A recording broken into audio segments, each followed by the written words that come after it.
دینی اور ایمانی بھائیوں، سورہ مائدہ کی یہ ابتدائی آیات ہیں اور اس میں سب سے پہلی جو آیت آئی تھی اسی میں اللہ تبارک و تعالیٰ نے عہد و پیمان کے پورا کرنے کا حکم دیا تھا، اور اس وقت یہ بتایا گیا تھا کہ پورا دین ہی عہد و پیمان کا نام ہے، کہ جب بندہ ایمان میں داخل ہوتا ہے یا کلمے کا اقرار کرتا ہے تو گویا کہ وہ اللہ سے عہد و پیمان کرتا ہے کہ میں سارے احکامات کو مانوں گا اور پورا کروں گا، اور اس کے اندر وہ سارے جو قرآن کریم کے اندر اللہ تبارک و تعالیٰ نے احکامات بیان کیے ہیں، یا اگر یہ لیا جائے کہ اس صورت کے اندر اللہ تبارک و تعالیٰ جن احکام تشریعی شریعت کے جن احکام کو بیان فرمائے گا، یا جو کھانے پینے کی حرام کردہ چیزیں ہیں، یا جو نکاح کے تعلق سے حرام کردہ چیزیں ہیں، ان سب کو ماننا اور ان پر عمل کرنا، اور اسی طرح سے اللہ تعالیٰ نے جو شعائر اللہ یعنی اپنی شعائر کی عظمت اور ان کی تعظیم کرنے کا جو حکم دیا ہے، ان سب چیزوں کے تعلق سے گویا کہ عہد و پیمان کیا گیا اور اس کو پورا کرنے کا بندوں کو حکم دیا گیا۔ اب یہاں بھی اسی عہد و پیمان کے تعلق سے اللہ تعالیٰ یہ حکم دے رہا ہے، یا ایھا الذین آمنوا کونوا قوامین للہ شہداء بالقسط، کہ اے ایمان والو تم کھڑے ہونے والے ہو جاؤ اللہ کے لیے اور گواہی دینے والے انصاف کے ساتھ میں۔ بالکل یہی آیت تھوڑے سے آگے پیچھے الفاظ کے ساتھ میں سورہ نساء کے اندر بھی آئی ہے، یا ایھا الذین آمنوا کونوا قوامین، اور اس میں شہداء بالقسط۔ تو یہ یعنی وہاں بھی یہی حکم دیا گیا، وہاں اس کے بعد جو آیت آئی ہے وہاں ہے وَلَوْ عَلَىٰ أَنفُسِكُمْ أَوِ الْوَالِدَيْنِ وَالْأَقْرَبِينَ، اور یہاں پر ہے وَلَا يَجْرِمَنَّكُمْ شَنَآنُ قَوْمٍ عَلَىٰ أَلَّا تَعْدِلُوا، یعنی تم انصاف کے ساتھ میں گواہی دینے والے اور اللہ کی رضا، اللہ کی خوشنودی کے لیے کھڑے ہونے والے، اور جہاں پر گواہی دینے کا معاملہ آتا ہے تو وہاں پر چونکہ انسان کو حق بات بولنے سے یا حق گواہی دینے سے دو چیزیں عام طور سے مانع ہوتی ہیں، کہ یا تو اپنے قریبی رشتہ دار یا اپنے گھر والے، اپنے والدین کے تعلق سے وہ گواہی اس کو دینی ہے، تو ظاہر سی بات ہے وہ ان کو بچانا چاہے گا، چاہے اس کو جھوٹی گواہی کیوں نہ دینی پڑے۔ اسی طرح سے دوسری چیز جو ہے وہ کسی کی دشمنی ہے، کہ کسی سے دشمنی ہے، ان کے تعلق سے کوئی گواہی دینی ہے، تو اب وہاں پر انصاف پر قائم رہنا یہ انسان کے لیے بڑا مشکل کام ہے۔ تو وہاں پر جو پہلے سورہ نساء کے اندر جو آیت آئی ہے وہاں یہ بتایا گیا کہ چاہے تمہیں خود اپنے ہی خلاف، یا وَلَوْ عَلَىٰ أَنفُسِكُمْ اپنے خلاف، اب الوالدین یا والدین کے خلاف یا رشتہ داروں کے خلاف ہی گواہی کیوں نہ دینی پڑے، لیکن سچی گواہی دینا اور عدل و انصاف کے تقاضوں کو پورا کرنا یہ ایک ایمان والے کے لیے ضروری ہے، اور یہ گویا کہ اللہ سے ایک عہد و پیمان ہے، اس کو پورا کرنا ضروری ہے۔ اور یہاں پر یہ کہا گیا کہ تم حق کے لیے انصاف کے ساتھ میں عدل کے ساتھ گواہی دینے والے بنو، وَلَا يَجْرِمَنَّكُمْ شَنَآنُ قَوْمٍ عَلَىٰ أَلَّا تَعْدِلُوا، اور کسی بھی قوم کی دشمنی تمہیں اس بات پر آمادہ نہ کرے کہ تم انصاف نہ کرو، کہ کچھ لوگوں سے دشمنی ہے، ان سے لڑائی جھگڑا چل رہا ہے، وہ چاہے دینی اعتبار سے بھی کیوں نہ ہو، مذہب کا اختلاف بھی وہاں پر کیوں نہ ہو، کہ ان کے اگر آپس میں اس طرح کا کوئی معاملہ ہے تو گواہی وہ انصاف کے ساتھ میں ہونی چاہیے۔ اور یہ کہا گیا کہ اعدلوا، یعنی ایک مرتبہ تو اللہ تعالیٰ نے یہ کہا کہ کسی قوم کی دشمنی تمہیں اس بات پر آمادہ نہ کرے کہ تم انصاف نہ کرو، یعنی انصاف کرنے سے تمہارے لیے دشمنی بھی رکاوٹ نہیں بننی چاہیے، اور پھر حکم دیا اعدلوا، کہ انصاف سے کام لو، عدل سے کام لو، عدل سے کام لو، بالکل یہ کہا گیا، یعنی گویا کہ ایک زور دینے کا انداز ہے۔ یہ ہمارے بہت سارے بزرگوں کے اس طرح کے واقعات ہیں کہ انہوں نے جب گواہی ان سے لی گئی تو پھر انہوں نے ایسی گواہی دی کہ حضرت مولانا حمید الدین فراہی رحمۃ اللہ علیہ، ان کے تعلق سے آتا ہے کہ ایک زمین کا مسئلہ تھا، شاید پیچھے جب یہ آیت آئی تھی وہاں بھی اس کو میں نے بیان کیا تھا کہ ان کے والد کا اور کچھ غیر مسلم حضرات سے ان سے زمین کا کچھ مسئلہ تھا، تو انہوں نے یہ کہا کہ اچھا تم اپنے بیٹے کو ہمارے درمیان ثالث بنا دو، وہ جو فیصلہ کرے گا ہم اس کو مان لیں گے۔ یعنی غیر مسلم تھے، انہوں نے یہ کہا ان کے والد سے، ان کا جھگڑا چل رہا تھا، تو اب انہوں نے، ان کو معلوم تھا کہ اصل حقیقت کیا ہے، جو فیصلہ سنایا وہ اپنے والد، سگے والد کے خلاف فیصلہ سنایا اور ان کے حق میں فیصلہ سنایا، کیونکہ عدل و انصاف وہی تھا اس موقع پر۔ تو قرآن کی اس آیت پر انہوں نے عمل کیا، وَلَوْ عَلَىٰ أَنفُسِكُمْ أَوِ الْوَالِدَيْنِ، تو یہ لکھا ہے کہ بہت سالوں تک ان کے والد ان سے ناراض رہے اور بولے بھی نہیں، لیکن انہوں نے اس حکم کو، قرآن کے حکم کو پورا کیا، تو چاہے کوئی بھی ناراض رہے۔ تو یہ اسی طرح سے مفتی مظفر حسین صاحب رحمۃ اللہ علیہ، ان کے تعلق سے یہ بات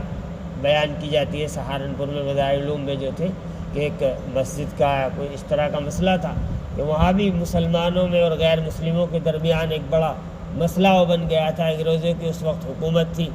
تو اب انہوں نے یہ کہا، انگریزوں نے ہندوؤں سے کہ تم کوئی ایسا آدمی لے کر آؤ جو تمہارے لیے گواہی دینے والا ہو، تو انہوں نے ان کا نام لیا مفتی صاحب کا۔ اب مسلمان بھی خوش ہو گئے کہ بھئی اب تو ہمارے حق میں وہ گواہی دیں گے، ظاہر سی بات ہے، اور انہوں نے یہ قسم کھا رکھی تھی کہ میں کسی انگریز کا منہ نہیں دیکھوں گا۔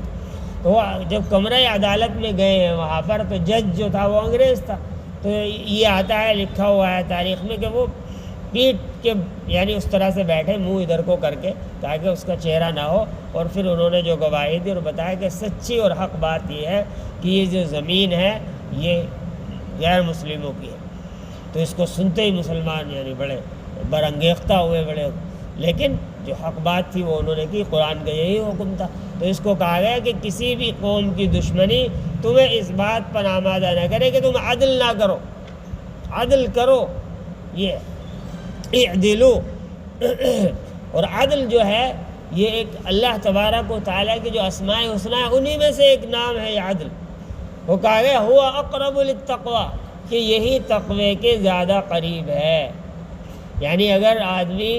بہت زیادہ نمازی بھی ہے، زکوٰۃ دینے والا ہے، بہت زیادہ وہ متقی پرہیزگار ہے، لیکن وہ عدل سے کام نہیں لیتا تو وہ متقی نہیں ہے،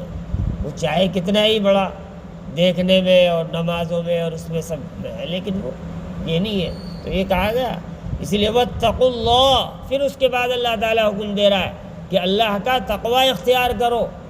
اور اس صورت کے اندر جہاں سے یہ شروع ہوئی ہے بار بار یہ آیا ہے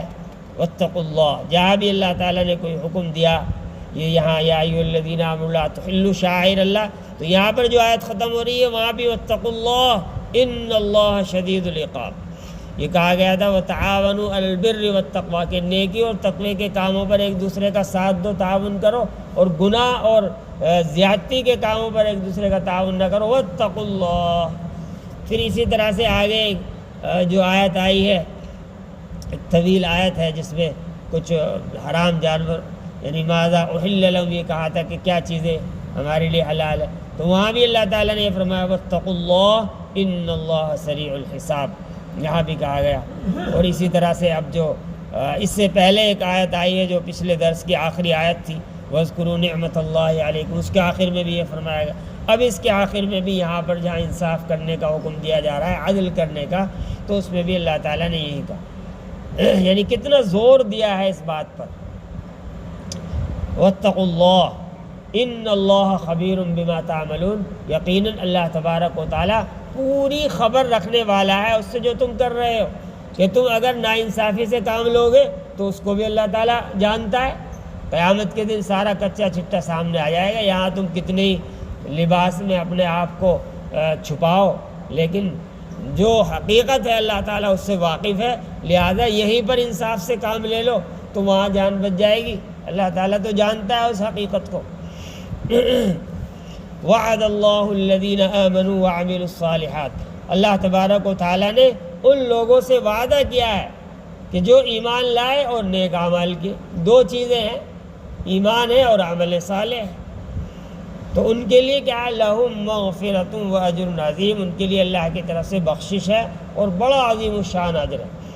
یعنی بہت سارے گناہ اگر ان سے کچھ گناہ ہو بھی گئے ہیں تو اللہ تعالیٰ ایمان کی بدولت اور نیک اعمال کی بدولت معاف کر دے گا۔ ان الحسنات یذہبن السیئات، یہ کہا گیا قرآن میں کہ جو نیکیاں ہیں وہ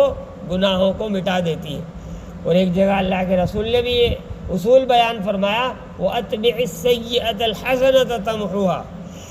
کہ تم نیکی اگر کوئی برائی ہو جائے بتقاضۂ بشری، کیونکہ انسان کی فطرت میں اللہ نے فطرت ہی ایسی بنائی ہے کہ اس سے غلطی کا امکان ہے۔ وہ تو فرشتوں کی فطرت ہے ایسی کہ جو غلطی اور نافرمانی کر ہی نہیں سکتے۔ انسان تو وہی ہے کہ جس سے نافرمانی بھی ہو سکتی ہے، یعنی اس پر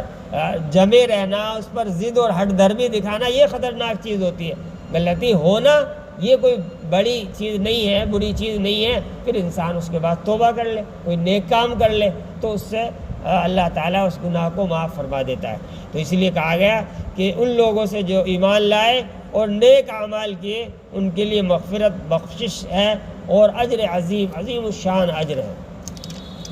اور دوسری طرف جو لوگ ہیں والذین کفروا، کہ جو لوگ جنہوں نے کفر اختیار کیا، وکذبوا بآیاتنا، ہماری نشانیوں کو جھٹلایا، اولئک اصحاب الجحیم، وہی جہنم والے ہیں۔ یا ایھا الذین آمنوا اذکروا نعمت اللہ علیکم، اے ایمان والو اپنے اوپر اللہ کے اس احسان کو یاد کرو، اللہ کی اس نعمت کو یاد کرو، اذ ہم قوم ان یبسطوا الیکم ایدیہم، کہ جبکہ ایک قوم نے، کچھ لوگوں نے یہ ارادہ کیا تھا کہ تم پر وہ ہاتھ اٹھائیں، ہاتھ بڑھانے کا ارادہ کیا تھا، یعنی تم پر حملہ کرنا چاہا تھا، فکف ایدیہم عنکم، تو اللہ نے ان کے ہاتھوں کو تم سے روک دیا۔ اب یہ کون سا خاص واقعہ ہے؟ یوں تو سیرت نبی میں اس طرح کے اللہ کے رسول صلی اللہ علیہ وسلم کی زندگی میں کئی سارے واقعات اس طرح کے پیش آئے ہیں، اور مفسرین کرام نے ان کا تذکرہ بھی کیا ہے کہ ایک غزوے کے موقع پر نماز کا وقت آیا تو صحابہ کرام نے یعنی نماز بھی پڑھ لی، اور مشرکین انہوں نے بعد میں ان کو یعنی اس چیز کا احساس ہوا کہ ہمیں ان کو مار دینا چاہیے تھا نماز کی حالت میں۔ پھر اللہ تعالیٰ نے اب انہوں نے پھر یہ ارادہ کیا کہ جب عصر کا ٹائم آئے گا، کیونکہ یہ لوگ نماز ضرور پڑھیں گے، تو اس وقت ہم یکبارگی حملہ کر دیں گے، ان کو ختم کر دیں گے۔ تو اسی موقع پر صلاۃ الخوف کا حکم آ گیا کہ ایک جماعت نماز پڑھے گی، ایک جماعت جو ہے وہ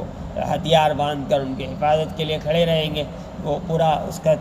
طریقہ ہے صلاۃ الخوف جس کو کہا جاتا ہے۔ تو اس وقت بھی انہوں نے اس طرح سے نماز پڑھی کہ ان کو موقع نہیں ملا۔ یہ واقعہ بھی ہو سکتا ہے۔ یہ ہے کہ ایک بار یہودیوں نے اللہ کے رسول کو بلایا کسی فیصلے کے تعلق سے، اور کسی کو چھت پر چڑھا دیا ایک بڑا سا بھاری پتھر، کہ وہ جو ہے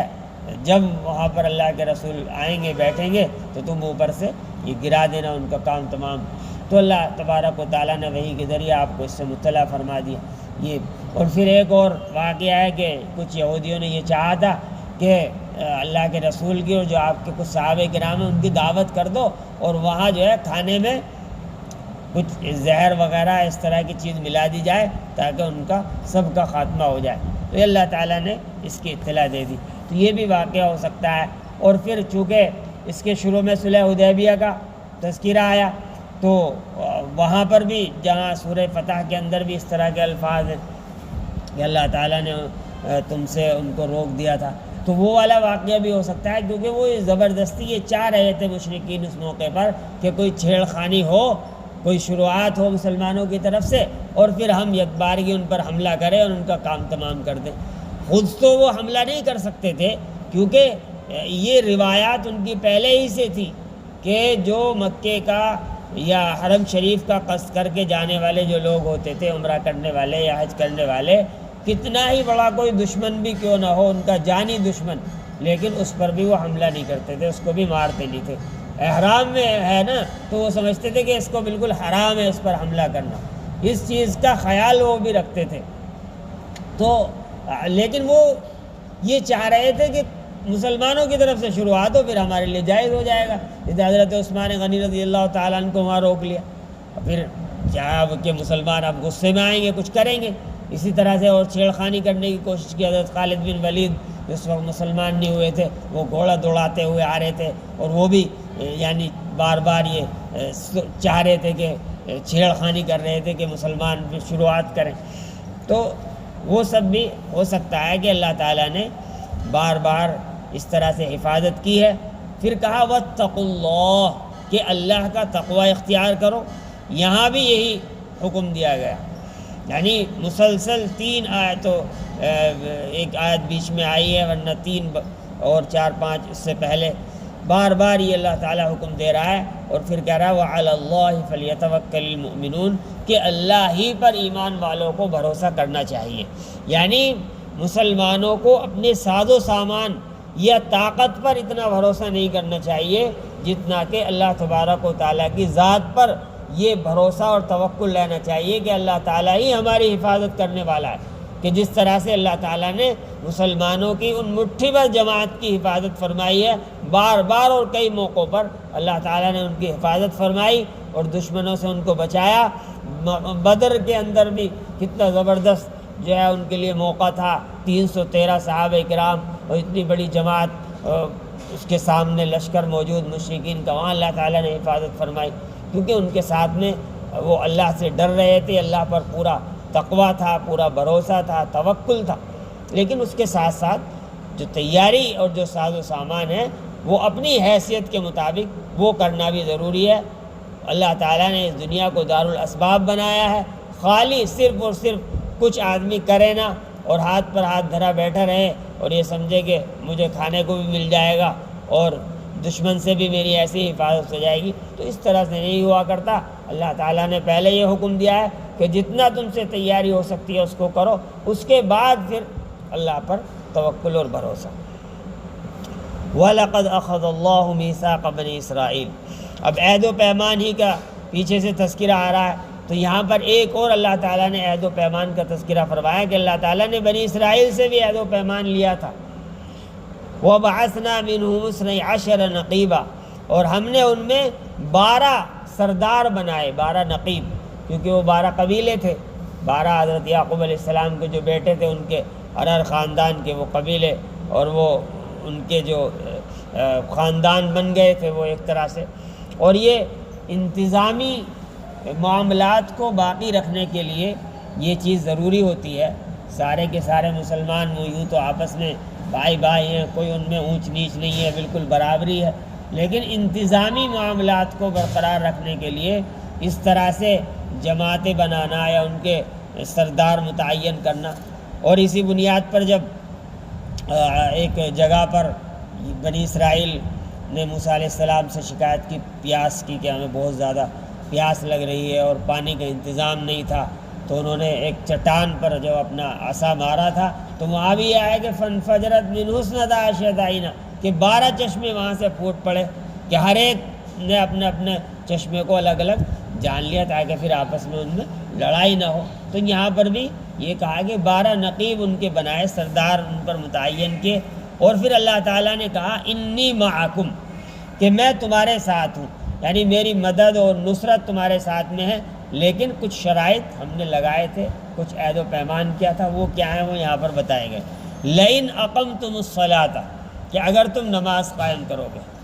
وآتیتم الزکاۃ، اور زکوٰۃ ادا کرو گے۔ اس سے یہ بھی معلوم ہوا کہ نماز اور زکوٰۃ چاہے اس کی شکل و صورت اور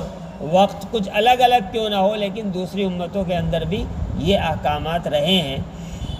وآمنتم برسلی، کہ تم میرے رسولوں پر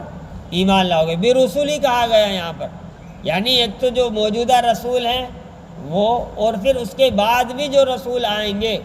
ان سب پر ایمان لانے کا ان سے وعدہ لیا گیا تھا، اور اس میں اللہ کے رسول صلی اللہ علیہ وسلم بھی آئے گئے، برسلی جب کہہ دیا گیا جمع۔ وَعَزَّرْتُمُوهُمْ، تم ان کی مدد کرو گے، ان کو تقویت پہنچاؤ گے۔ وَأَقْرَضْتُمُ اللَّهَ قَرْضًا حَسَنًا، اور تم اللہ کو قرض حسنہ دو گے۔ قرض حسنہ کا مطلب یعنی جہاں پر جس وقت بھی دین کے کام میں خرچ کرنے کی ضرورت ہو اس کو خرچ کرنا۔ اور اس سے یہ بھی معلوم ہوا کہ زکوٰۃ کا تو پیچھے تذکرہ آ گیا، یعنی زکوٰۃ کے علاوہ بھی مسلمانوں کے مالوں میں اللہ تعالیٰ نے غریبوں کا، مسکینوں کا حصہ رکھا ہے۔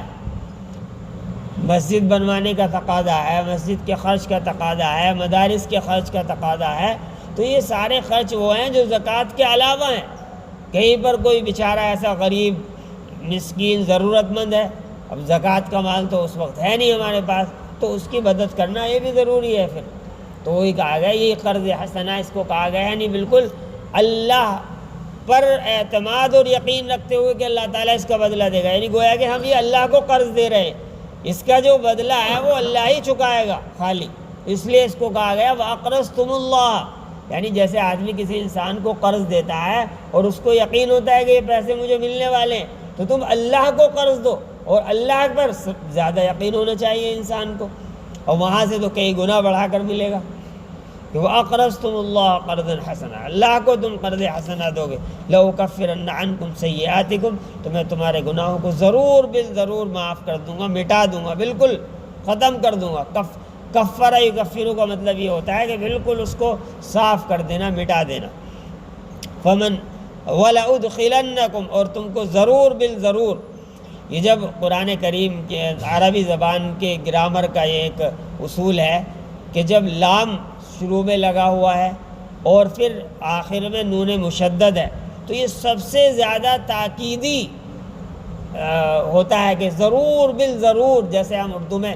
ڈبل ضرور بولتے ہیں ملا کر کے ضرور بالضرور، تو اسی طرح عربی میں یہ صیغہ استعمال ہوتا ہے اس کے لیے لَأُكَفِّرَنَّ۔ اب یہاں سے ایک چیز اور میں یہاں پر آپ کو اس سے الگ بتاتا چلوں کہ عربی زبان کے اندر اتنی زیادہ حساسیت ہے کہ اگر ہم ذرا سا کہیں پر کھینچ دیں، اور وہاں کھینچنا نہیں ہے تو معنی کچھ کے کچھ ہو جائیں گے۔ جیسے مثال کے طور پر یہ لَأُكَفِّرَنَّ ہے، تو یہ تو مطلب ہے کہ میں ضرور بالضرور تمہارے گناہوں کو مٹا دوں گا، لیکن اگر کسی نے لا پڑھ دیا اس کو کھینچ کر تو پھر نہیں کے معنی ہو جائیں گے، اور معنی بالکل ہی الٹے ہو جائیں گے، یعنی میں تمہارے گناہوں کو معاف نہیں کروں گا، تو کتنے معنی غلط ہو جائیں گے۔ اس لیے قرآن کریم کو صحیح سے پڑھنا یہ بہت ضروری ہے، اس کے اصول کو سیکھنا۔ تو میں ضرور بالضرور تمہیں داخل کروں گا جنات، ایسے باغات میں، تجری من تحتها الانہار، جن کے نیچے سے نہریں جاری ہیں۔ ومن کفر بعد ذلک منکم، اس کے بعد بھی تم میں سے جو کفر اختیار کرے گا، فقد ضل سواء السبیل، تو وہ بہت یعنی گمراہی کے اندر جا پڑا، اس نے وہ صحیح راستے سے بھٹک گیا، فقد ضل سواء السبیل۔ اللہ تبارک و تعالی عمل کی توفیق عطا فرمائے۔ وآخر دعوانا الحمد للہ رب العالمین۔